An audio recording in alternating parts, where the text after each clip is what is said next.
Hi friends, Assalamu alaikum. Here I am going to show you how you can practice henna in the white plain laminated sheet.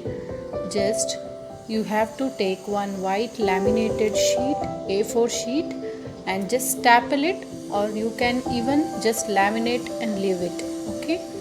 In this you can practice henna design, and after practicing you can just rub it off with a tissue, and you can make many more designs and practice.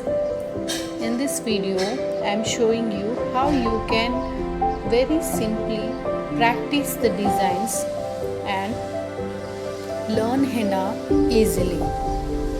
Okay, so if you like this video, please subscribe to this channel, comment, share, and please hit the bell icon so that you can see my further designs and anything new I'm going to create on this channel.